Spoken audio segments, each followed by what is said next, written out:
Good afternoon and welcome. My name is Tommy Marks. I am the Vice President and CEO of the Capital Region Minority Supply Development Council and the former director of the Virginia Minority Business Development Agency, Business Center.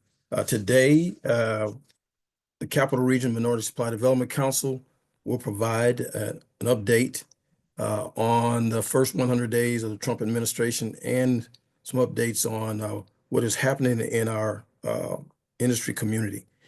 I will be joined today by our president and CEO, Sharon R. Pender, who will provide an update on the current events and the status of our programs.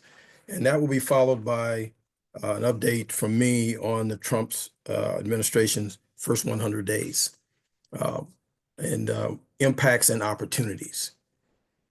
So the the webinar itself, the focus will be on the impacts of those executive orders and opportunities that exist, because there are some opportunities with all that has taken place. We know that the first 100 days of the second term of President Trump began on January 2025. And that primary goal really in his first 100 days of the administration and his staff has been to reverse many of the policies that that the Biden administration put in place in order to try to get level the playing field and get equity in federal contracting. So we're gonna explore those executive orders and their impact on the contracting landscape and how that the impacts, what those impacts are to businesses that we service and that are in the space to make their living through contracting, both at all levels, but particularly at the federal level. So it is my pleasure always to introduce our leader, Sharon R. Pender, who will provide us some words. And then, as I said, I'll follow after she's done with her comments. Madam President. Thank you, Tommy. Thank you so much. And thank you for all that you do for us and all the businesses that our constituents and everyone that's impacted by everything that is happening. You know, and Tommy, and thank you, because you said something that's real key. In chaos and confusion, what we do is we try to seek the opportunities. And so Tommy remains kind of laser focused on how do we make heads or tail out of what's going on, but at the end of the day, how do we continue to add value in the services that we provide to our businesses? And that is about identifying opportunities. You know, it just wasn't that long ago. In fact, it was March 2020 when we encountered what was, you know, with earth changing, earth shattering in terms of COVID. And we looked at the things that happened there, and the favorite word there was pivot, right? And getting through all of that, one of the things that we did as an organization was look for the opportunities, but first figuring out how to navigate. And as Tommy continues to, and our organization continues to make sense out of this, we're looking to make lemonade out of lemons and helping you to navigate through this. As we move forward through, you know, is a matter of a backstory, right? June 2024, when the Supreme Court decision came down with the University of North Carolina and others, you know, that began the kind of like the trickle down effect of what we are witnessing now. And then, of course, as Tommy have just stated, another key date of January of 2025, when those executive orders that we know about have been issued. You know, it was Project 2025. We saw the slew of lawsuits after the Supreme Court decision in June of 2024. And so it's just kind of been this rolling effect. So we get to kind of live through this again as well. The information today is going to be priceless, but I just wanted to take a moment to share with you, if you had not seen, an important announcement to our clients and partners of our Virginia MBDA Business Center and our Capital Readiness Program. And on April 17th, we received formal notification from the U.S. Department of Commerce that our MBDA contracts had been terminated. And so we joined a slew of folks of having this experience. And although our Virginia MBDA Center and our run by Tommy Marks, who was our director, and our Capital Readiness Program that was executed operated by Sonia Bigelow Smith, although they won't operate as we know in the current structure, the core mission of the Capital Region Minority Supply Development Council remains unchanged. We will continue to support and uplift minority businesses across our region, building on the strong foundation we've established together, because we've had MBDA contracts for nearly 9 years, have amassed over $11 million in grants. We have empowered hundreds of companies to secure more than $260 million in contracts, investment bonding, and job creation. And so so this will not be a setback for us. Just want to let you know that it's only a transitional point. We're already have been working diligently to launch a new business model, and you'll see that. And I am actually revealing that to you today. You'll see more as it comes, and we're calling it the Capital Region Business Center. And so this has never been about numbers for us. It's about transforming lives. And all across this country, we've seen MBDA as a catalyst for change, helping minority businesses. We just urge you as we move forward, there's always a call to action. Contact your elected officials to voice your concern about the termination of MBDA contracts across this country and what that means for them. We will continue to advocate, but we ask you to join us in advocacy. And so I just wanted to join you today because the central to the theme and conversation will be to help you navigate. And we just wanted to make sure that you know that we're still standing and we're standing being surrounded by you. So thank you. Thank you, Tommy. And I'm turning it back over to you. Thank you, Madam President. There will be time for questions and answers. But if you got any questions, we have a Q&A link. You put your questions in there, and my colleagues, Sonia Bigelow Smith and Claudia Barrera, are monitoring that, and we will do our best to answer any questions about anything that we've talked about today. Okay. So as I said, we're going to follow now with about the Trump first 100 days with the administration.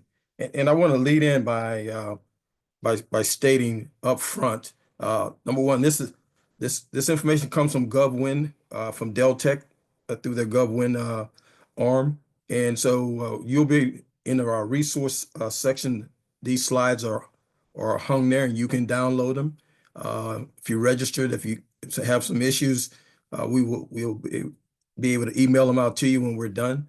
But this is just based on research as I try to stay abreast on what's going on so I can serve the clientele that I've been working with and just share with people in general, in our business, staying informed. Now, look, every administration that comes in, every administration from George Washington to now, there's always going to be changes that takes place in an administration when a new administration comes in, because each administration has their own agenda and on how they see the country ought to be run. So, I mean, first and foremost, folks need to understand that. Now, the way that those changes are put in place is yet another thing. And probably of all the administrations, this one did what we call, when I served, big time shock and awe on what was taking place and how they're going to do business. And I would say to anybody that's listening that have we been doing our homework, and if you were doing your homework, you already know that these type of changes were going to take place. Maybe not the shock of it, but as far as the changes were going to take place, because you can tie the president's agenda to Project 2025, which is, if you lay them side by side, they are executing what was put forth in Project 2025, which actually came out before the elections. Come this summer, probably about a year ago, this summer, June timeframe. I can't remember the exact time frame it came out, and it was worth the read. And but if you didn't take the time to read it, or you just let it float by, then uh, uh, you're seeing now what they talked about almost to the letter. But with any change, change also brings forth opportunity. You have to be in the right place, right time, and you have to be prepared. I think like our grandmothers, that's who raised me, always taught you need to be prepared when opportunity knocks. Because when it knocks and you're not prepared, it clearly is not going to wait for us. Okay. So this is the highlights of what's in this document. Like I said, you'll get a copy of it. You can download it right now if you like.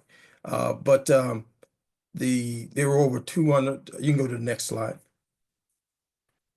Uh, there were over 200 executive orders that memos, fact sheets, you tie them all together that tie back to the executive orders that the president has signed. And you can see the areas on the left of the screen on what impact. Clearly, probably the first and foremost, the first one really affected anybody, any space that was in the diversity, equity, inclusion space. Uh, and it affected not only uh, the us in the field, contractors, if you will, and businesses, but it affected the government people themselves. So, and that's probably the one most people remember, but behind that are other areas that they're taking a look at. And the fact of the matter is that not any agency is exempt from having their operations reviewed. Uh, we know that Department of Defense and VA are not up for elimination, but every agency in the government is up for review and reductions within their agencies. Um, so that's those things are taking place. Um, the next slide. So when you talk about the funding pauses that took place, we can see what the implications, as the research has showed us, uh, has how they impacted the contractor community.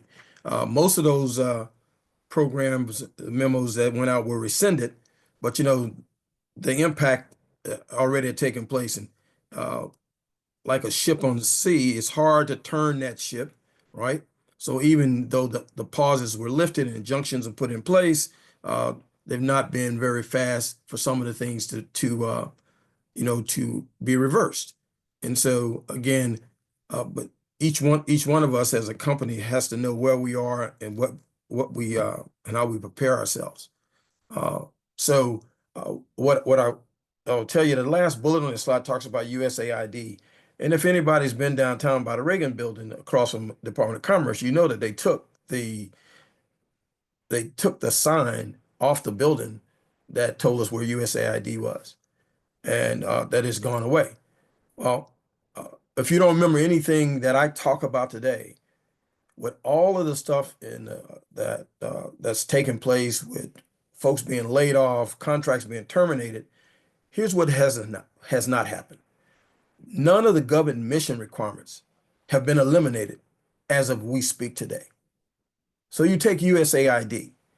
Uh, it's a rhetorical question because I'm going to tell you the answer. Does anybody know where that mission went to? If you're tracking, it went to Secretary Rubio at Department of State, and everything that USAID was doing is over in the Department of State and still being done today. Now, are they reducing some of that? Yes, they are.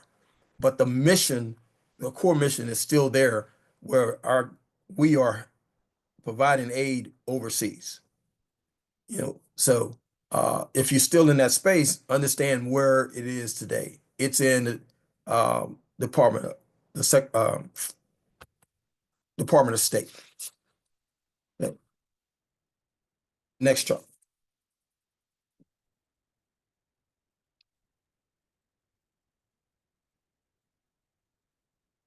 So no, no, go back to yeah, that one right there. Thank you. Uh, this really talks about the small business arena, and most of us on here are small businesses. So we know the 8A program has gone through a number of things, but the lawsuits that started before the elections In that second bullet on the right, it talks about what took place there, where the ultimate case in Mid-America cases where race could not be a component uh, of the process in order to determine the 8A program. The thing about the 8A program is it's in statute. So even the Trump administration can't eliminate stuff that's in statute. And there are a number of programs that are in statute. The service disabled veterans portion is part of a statute.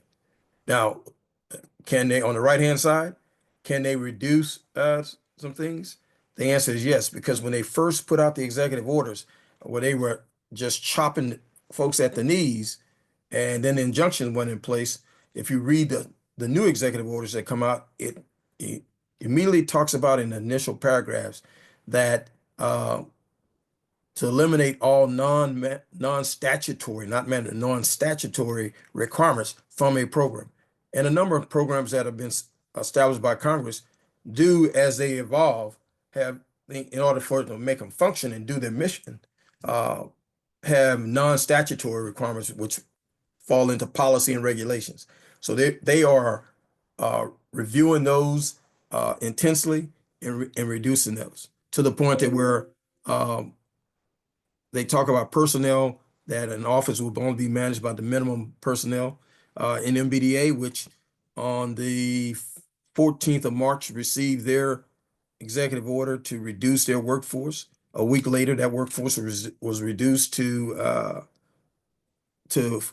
4 people, and those 4 people now have been reduced to 2 to run the MBDA office. So the federal government's MBDA office is there, but they don't have the resources to execute the program. So the next step was, as my boss talked about on the 17th of April, we knew it was coming. We didn't know when. The shoe dropped. They terminated the contracts, and they terminated contracts for convenience. And I know there's a lot of consternation out there about the terminations, and we're going to sue the government. We can do all of that, but a termination for convenience. If you read your contract, the government has a right to terminate any contract they put out there for convenience. They can say they don't have any more money, or we decided we don't want this program anymore, and that has stood up in court. We'll see what happens going forward, but that's what they've done today.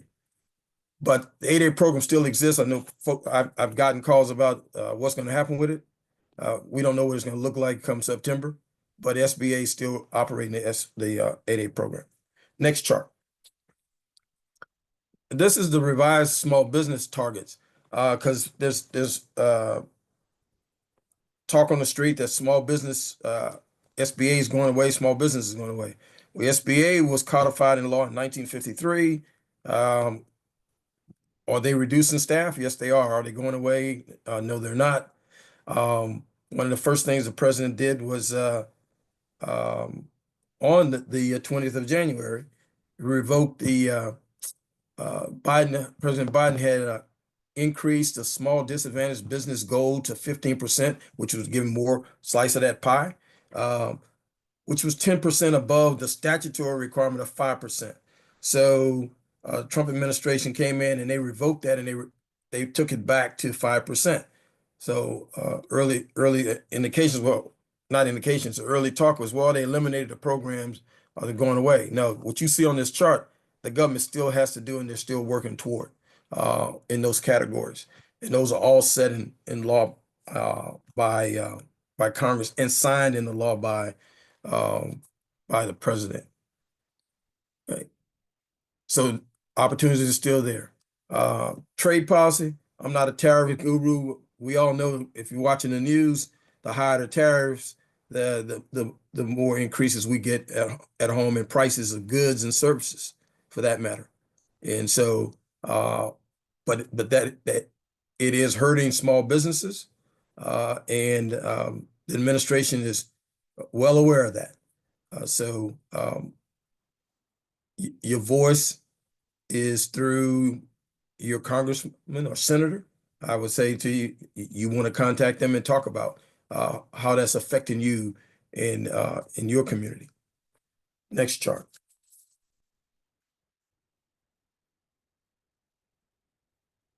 Uh, the the word of the day is Doge. Well, you see on the left-hand side of the chart about implications of what Doge has done. One of the things is IT modernization. And what I will say up front is that if you're in the information technology business uh, in the government, they're increasing spend in there from the standpoint of 80% plus of the dollars and the budgets have always been toward maintenance and sustainment, and they plan to increase that. Now, what you can take away from this based on the GovWin research is that software vendors, depending on what the strategy is and the policies that come out, are going to there's still going to be work in contracts that the government needs. Uh, what's unique, what you have to understand is in the past, we would go to each agency, they had their own IT sections. They still have that. But in order to contract today, um, in fact, effective yesterday, what they call domestic contracting was sent to the GSA as the executive agent. What does that simply mean? That when an agency wants to order IT services, and anything related to that, it must be contracted through GSA. The agencies won't have their own contracts to do that like they've had in the past. So you just got to understand where that flow is. Like we talked about in COVID, how to follow the money. You know, part of this also follow the requirements. So, HHS may have an IT requirement, but it was going to be contracted. GSA is the one that's contracting for that. And as the executive agent for all of the federal government.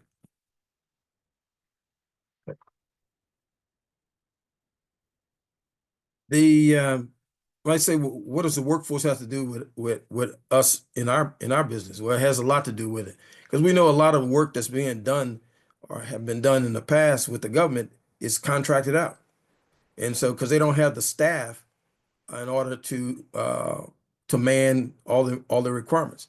Well, that's going to be even more so now because each agency, for example, the Department of Defense is got an 8% bogey on the table to reduce their force structure and their manpower.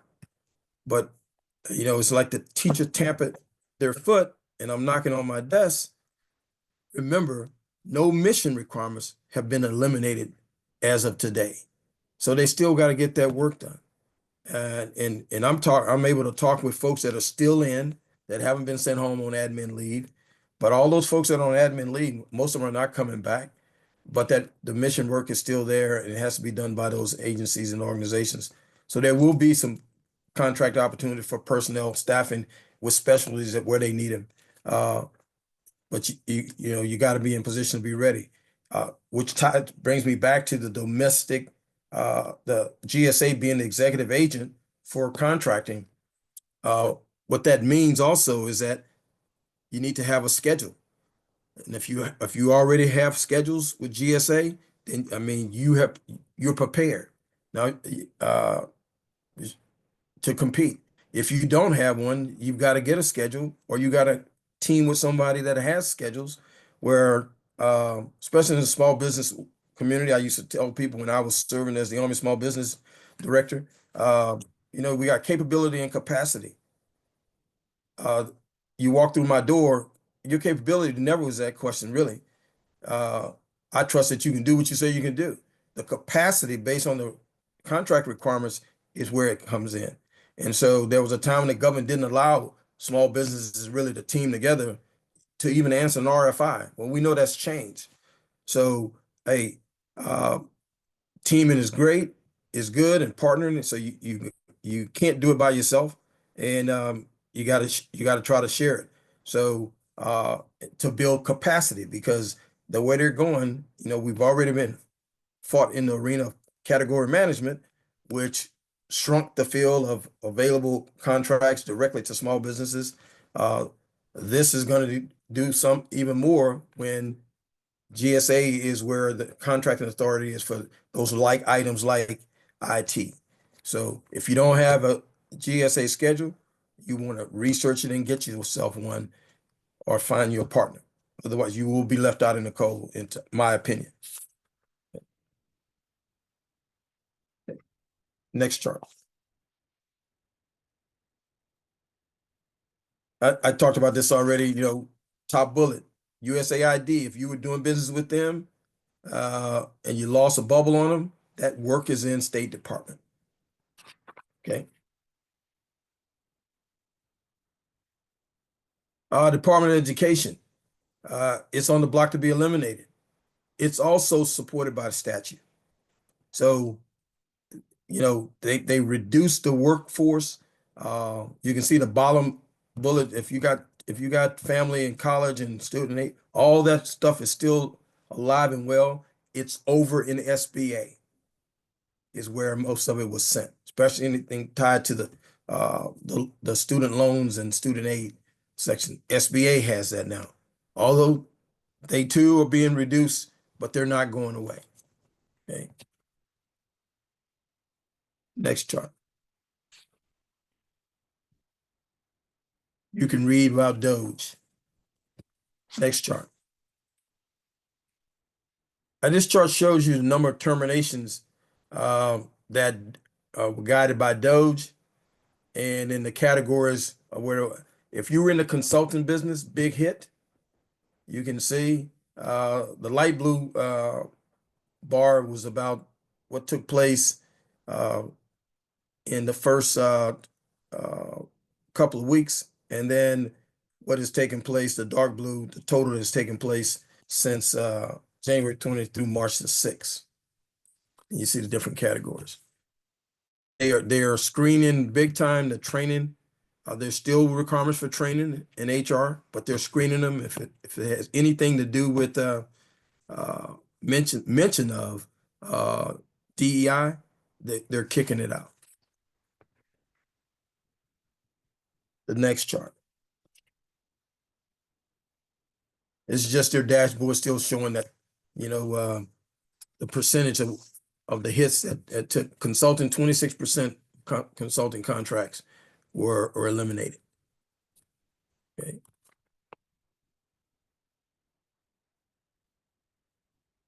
Next chart.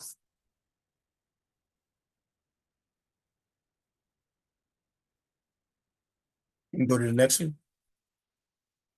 So budget. How many people tracking that the federal government budget on the night of the 14th of March was approved for the remainder of the year as a continuing resolution, which means they can't do any new starts, but they can execute the options. They can continue to do the work that they already had on contract. And I think just the 2 days ago, what they're calling the reconciliation budget was passed in the House as they work on the 2026 budget to support the president's priorities. So there's still going to be there's still going to be funding for requirements. The next chart.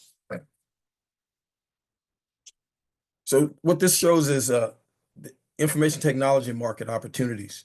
I said earlier that is not one that's going away. It's actually increasing. And what it shows is FY25 total 53 were terminated or canceled. Opportunities were canceled that were in the making. And since January 20th, only 25 were done. But the bottom part of the graph chart shows you the new opportunities that since January 20th, inauguration day, by those agencies that have been put on the table and that are alive and well.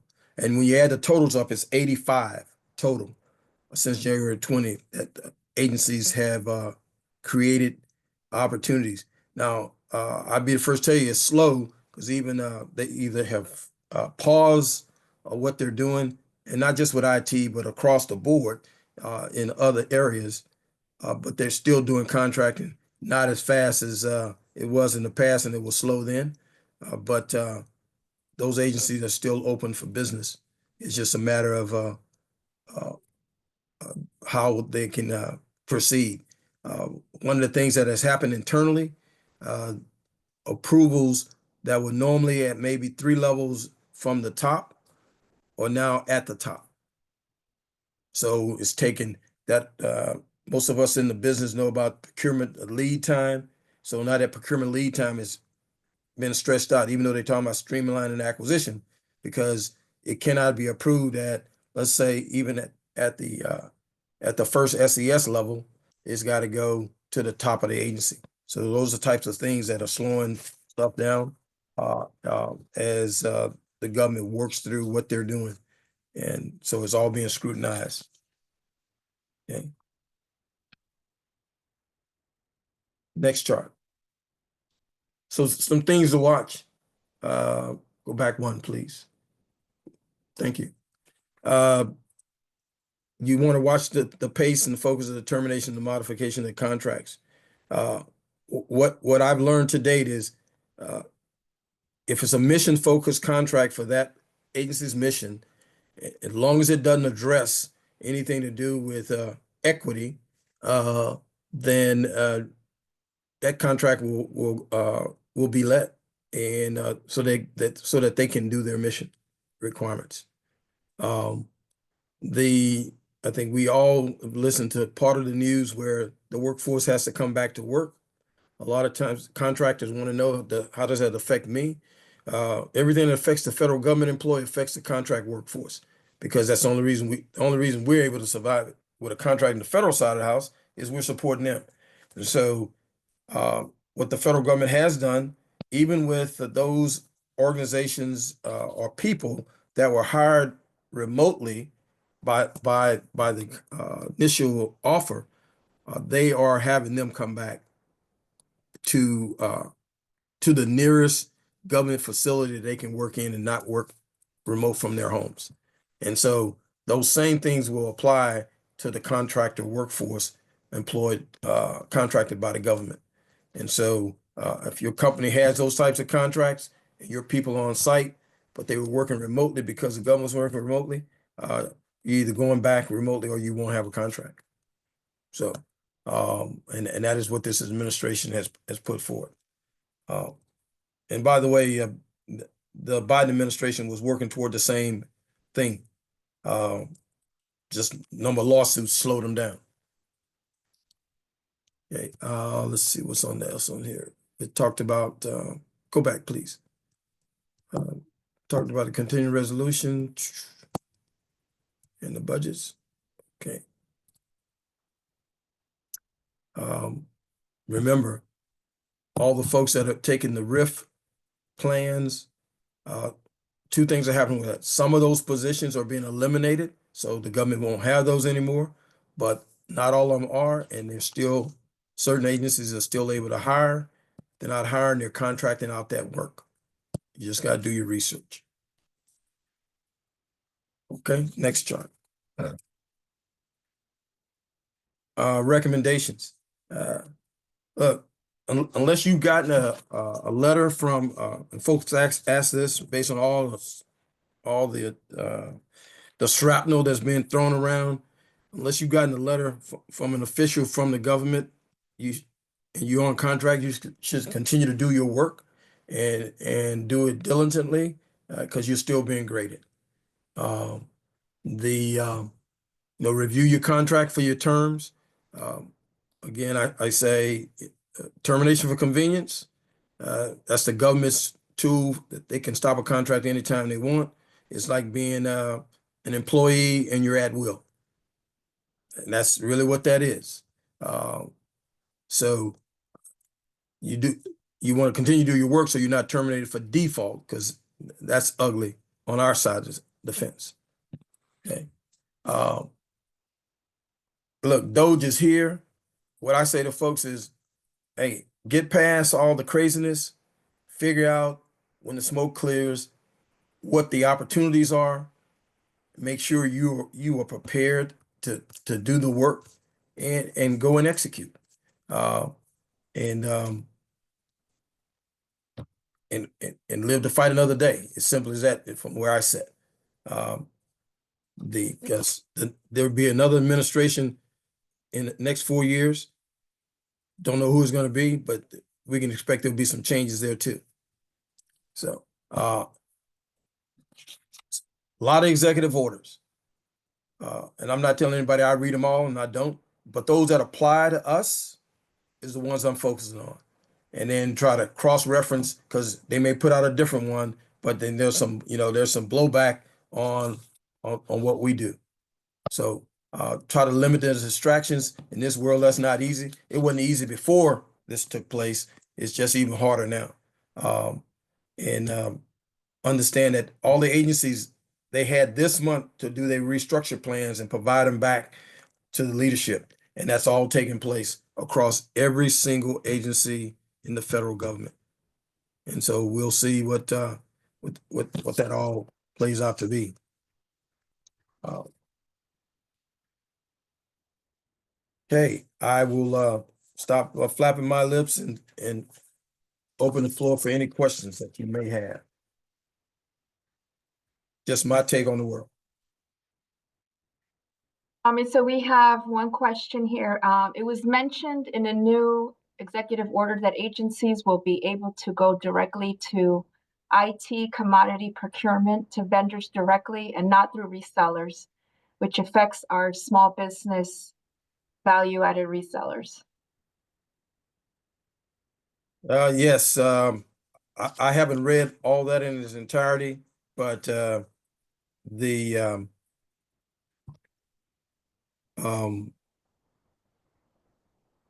what I'm tracking is that all those folks have got to go through GSA.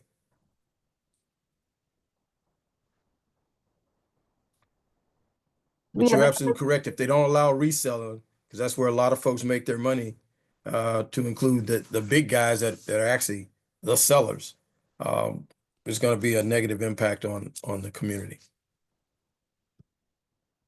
we have another question. Do you know if a particular GSA procurement vehicle that will be more utilized across multiple awards schedule, Alliant, Polaris, Stars 3, etc.? Now, I think you got GSA Mass IT, if I'm not mistaken. Uh, you got Oasis. So GSA will use whatever multiple award contract that they think is best. And so if you're on Oasis Small Business, you got a tool. So uh, those are the two that come to mind. Another comment, the Biden administration was focused on best-in-class technology vehicles. Is this the same approach under the GSA portfolio? For I example, GSA multiple award schedule is not considered BIC, but Alliant contract is.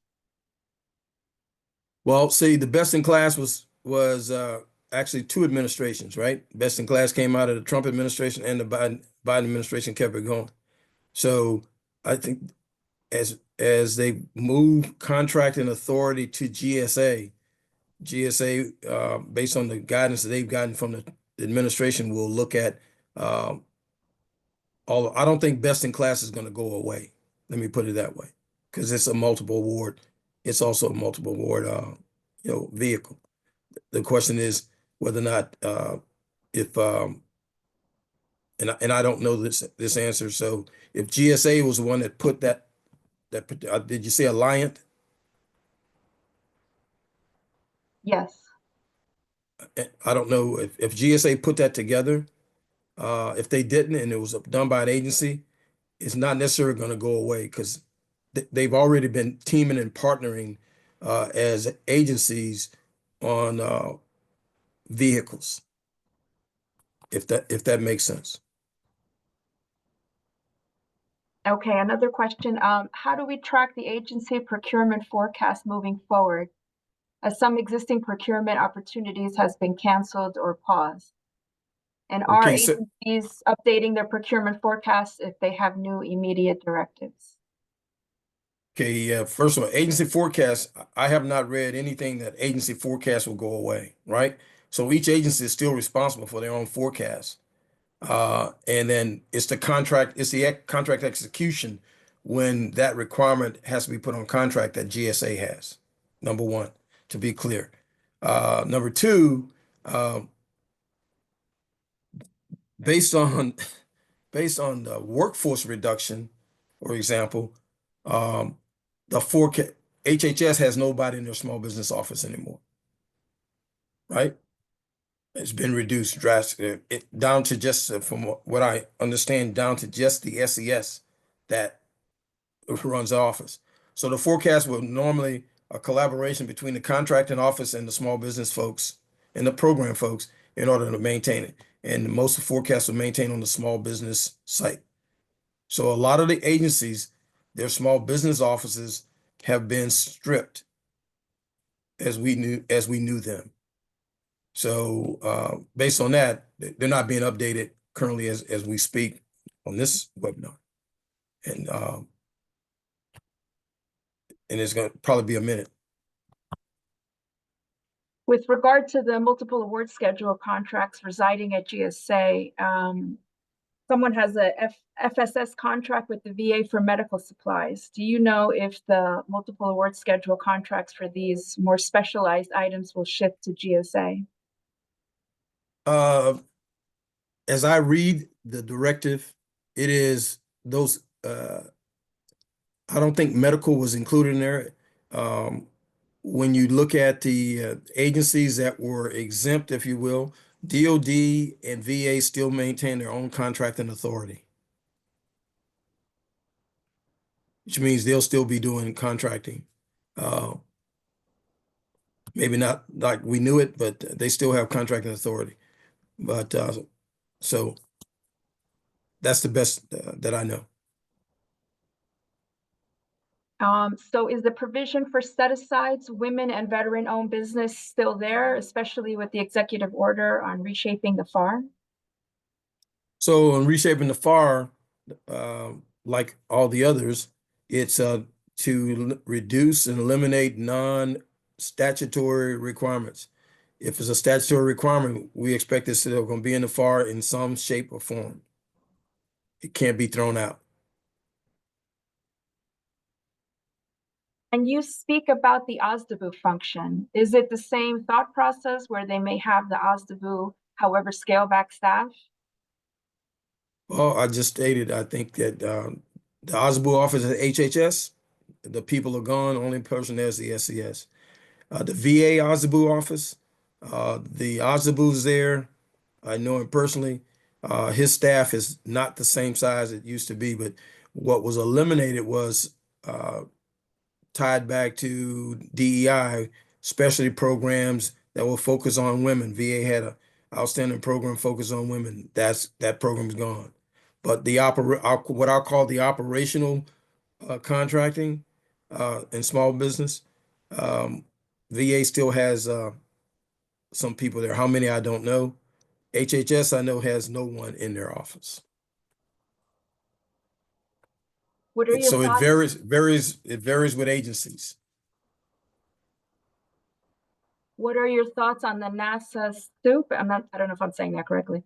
I see that it is self-paid and appears to be very efficient. Say that one more time, Claudia. What are your thoughts on the NASA STOOP, SCWP? I see that it is self-paid and appears to be very efficient.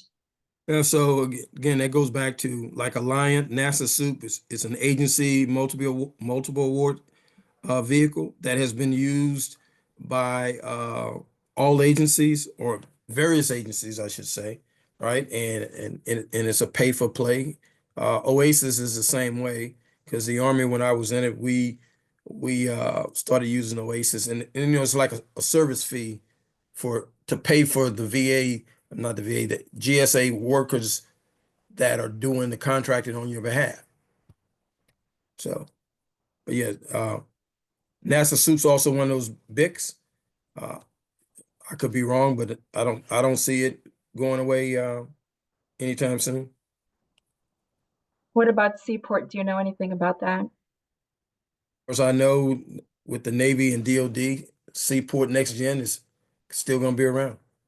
Now that could change, you know, after I said these words, but I haven't read any place that again back to DoD still has their own contracting authority, and so that those vehicles are tied to DoD, Seaport Next Gen, specifically the Navy. Someone had a two-part question. The first part is there a central database or reference tool or site see what federal contracts are canceled or on hold? Well, if it's a current contract, the best place to go is the government's own data source, which is sam.gov, and into the same place we find opportunities. You can find the active contracts and what contract's been terminated. Should be able to. Second part of their question, with the downsizing of the OSDA booths such as HHS, what alternatives does the small business community have for support needs, if any?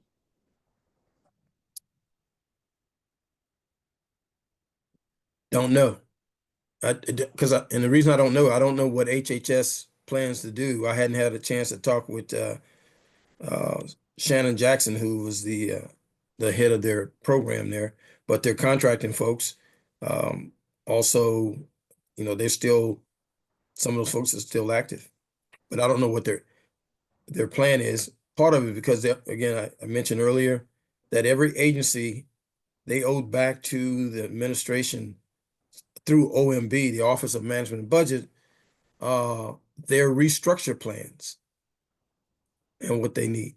And of course, we're not privy to that on the outside here. So Do you know if the DOJ has been affected in the small business outreach activities? I think every agency, it's to some degree, when it comes to small business outreach, I think we all can see what that's been curtailed back. It started with HHS days after the inauguration. They had a major event at the end of January that was all pulled off the table. And it was canceled, not postponed. Two different takeaways, right? And then, but I have I've gone to a couple of major events, and the National 8A Conference, which they renamed National Small Business Conference. There were several agencies there.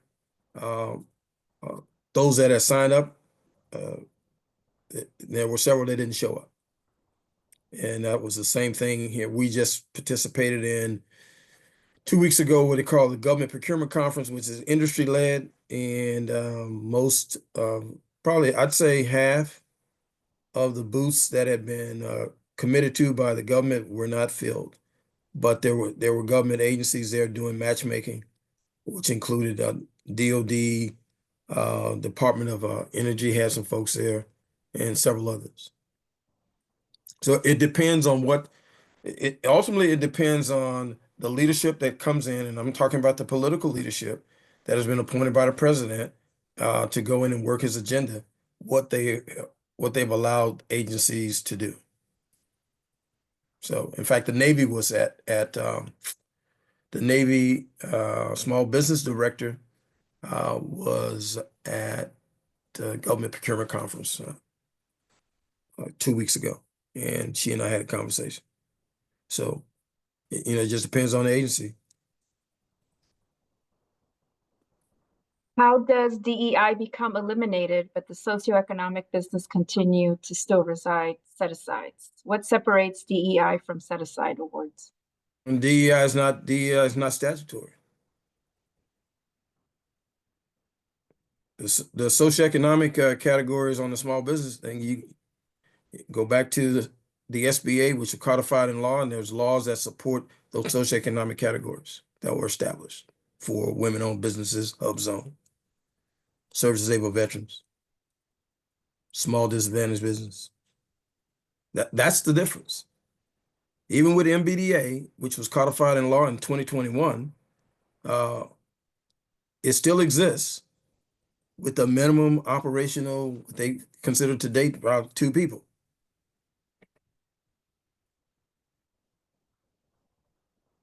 That's the best I can tell you.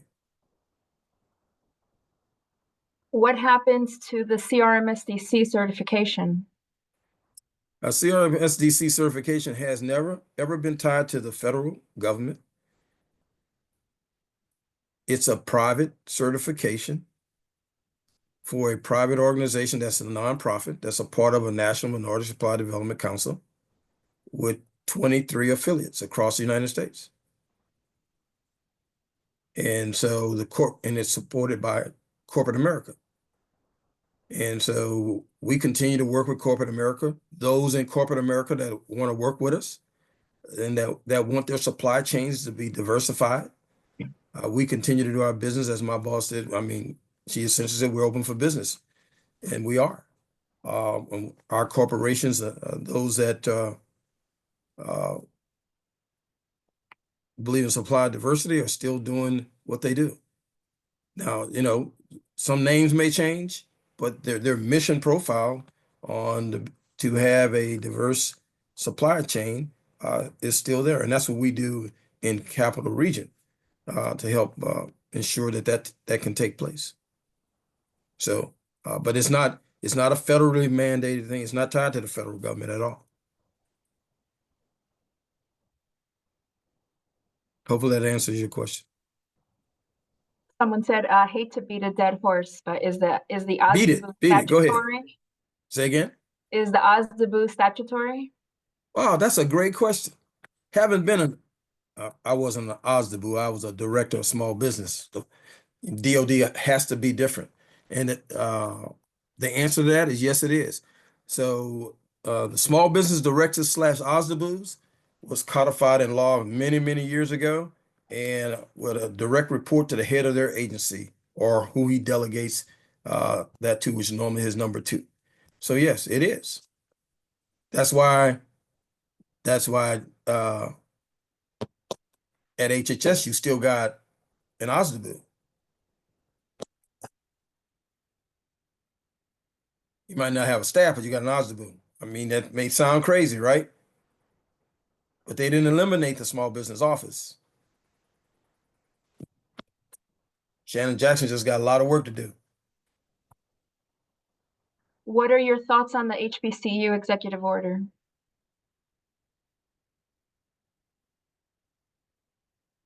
What are my thoughts on the HBCU executive order? Are we talking about the one where they basically say they support the HBCUs? If that's the one you're talking about, then my thoughts are it's something that needs to be done.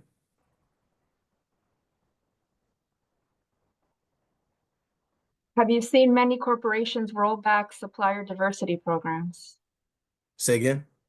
Have you seen many corporations roll back supplier diversity programs? Well, I mean, look, since January, the answer is it's been all over the news. You can go back and rewind the tape. I mean, Target is a corporation, major corporation that rolled back. Several of them have. I mean, I don't have that list off the top of my head, but I bet you if you Google, you can find all those corporations that have rolled back their supply diversity program. Some have eliminated it altogether, and some have changed the name and still function.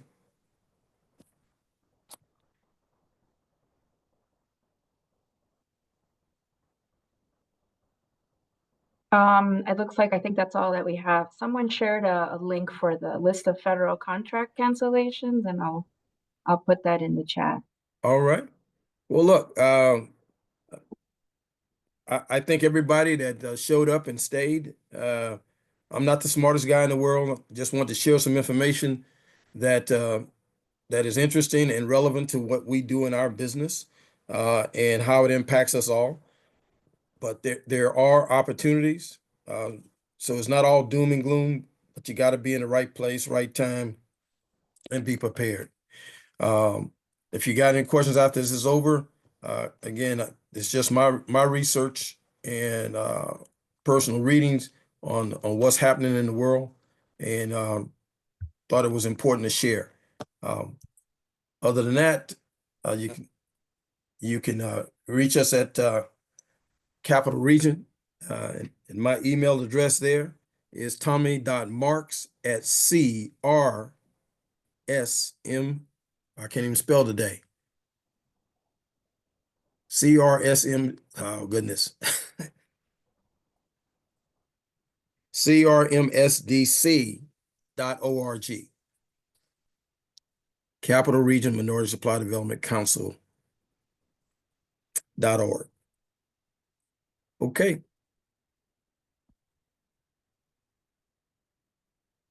Thanks much.